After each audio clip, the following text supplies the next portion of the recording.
का उनका प्रपोजल है। ठीक है, लेकिन ये आपने जो प्रोसेस बताया, इसको सिंप्लीफाई हम कर सकते हैं कि ये प्रैक्टिकली पॉसिबल हो पाए कि इसको यूज़ हम कर पाएं? ये सिंप्लीफाई कैसे हो पाएगा? ये रेगुलर यूज़ में क्या आ पाएगा कभी? जैसा कि स्टडी में तो जो लिखा है, पढ़ के बड़ा अच्छा लगा कि हाँ भाई 200 साल तक बिजली की ज़रूरत नहीं पड़ेगी। ये जैसे हम आम बिजली बनाते हैं, क्या वैसे इसको यूज़ कर पाएंगे हम? हाँ सुनिए, देखिए, आपको पता है जो रॉकेट जाता है आकाश के अंदर, उसमें हम लिक्विड हाइड्रोजन को एज ए फ्यूज यूज करते हैं, उसको जलाते हैं। आपको पता है, हाँ जी, हाइड्रोजन के जलने से भी आग पैदा होती है, हीट पैदा। आपको पता है जो ये नितिन गडकरी की गाड़ी चल रही है, जो हाइड्रोजन एज ए फ्यूल है, तो इसको जब जलाया जाता है तो उससे हीट पैदा होती है, उस हीट से ही पिस्टन चलता है गाड़ी का। तो ये जो हाइड्रोजन है जी, इसको हम सीएनजी की जगह या पेट्रोल की जगह या इसको निकालेंगे कैसे? इसको, मेरा कहने का मतलब है कि इसको हम निकालेंगे कैसे? इसको लार्जर उसमें हम कैसे यूज कर पाएंगे? हाँ, देखिए, आपको पता है आजकल डीप सी माइनिंग का एक प्रोसेस चला है जी। डीप सी माइनिंग में क्या करते हैं कि जैसे आपके यहाँ पे सड़क के ऊपर कुछ ट्रक चलते हैं या टैंक्स चलते हैं बैटलफील्ड में, ऐसे ही समुद्र की जो बॉटम है, सी फ्लोर जो है, वहां पर कुछ गाड़ियां उतारी जाती हैं, वो वाटर टाइट होती हैं। वो जो गाड़ियां हैं वो डीप सी माइनिंग का काम करती हैं। ऑलरेडी डीप सी माइनिंग आपको पता है, मैंगनीज नोड्यूल्स या दूसरे, ये डीप सी माइनिंग का, जबकि ये डीप सी माइनिंग जो है ये बहुत हैजर्डस है, इसका नुकसान ज्यादा है, फायदा कम है। मगर रॉबर्ट्स के जरिए, रॉबर्ट्स जो हैं उनके जरिए धरती के ऊपर, समुद्र के अंदर एक शिप होता है, शिप के अंदर से वो नीचे पाइपें उतारी जाती हैं, उनके जरिए से वहां पे वो जो गाड़ियां चलती हैं सी फ्लोर के ऊपर, वो रॉबोट की तरह चलती हैं, उनका कंट्रोल ऊपर शिप से होता है।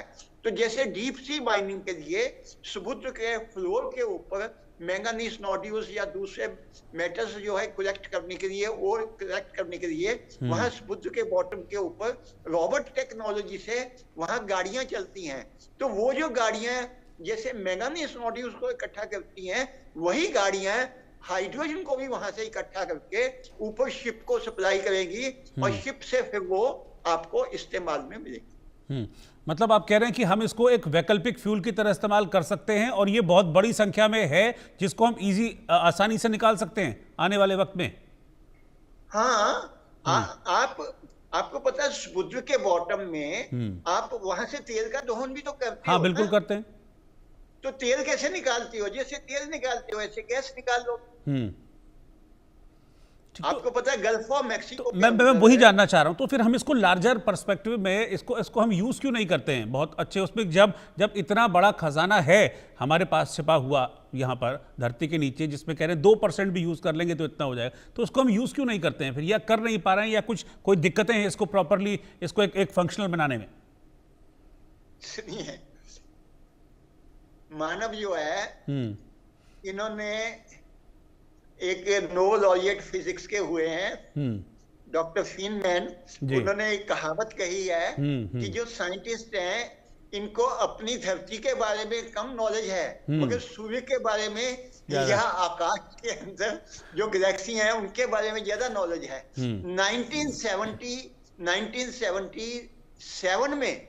1977 में पहली बार समुद्र के अंदर पनडुब्बी उतारी गई, और पनडुब्बी सी बॉटम के ऊपर गई। ये गैलापागोस आइलैंड्स हैं, वहां पर ये ऑलविन नाम की पनडुब्बी उतारी गई थी।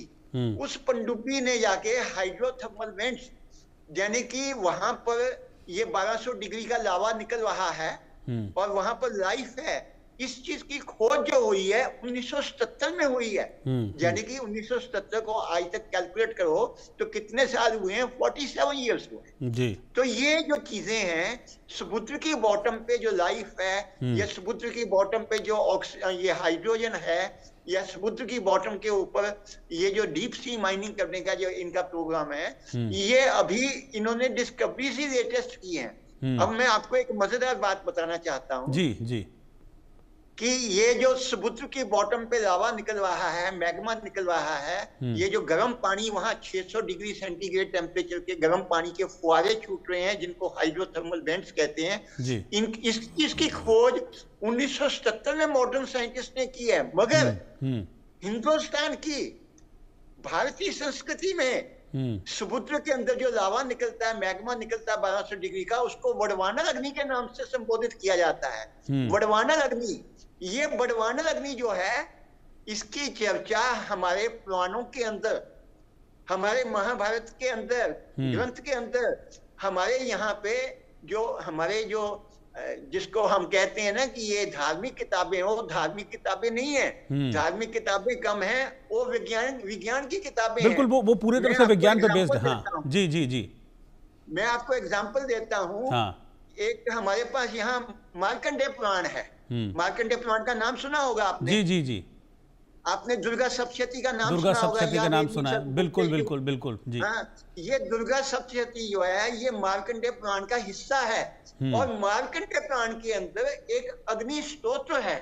वो जो अग्नि स्तोत्र है उसके अंदर ये लिखा हुआ है, महासागर के उदर में,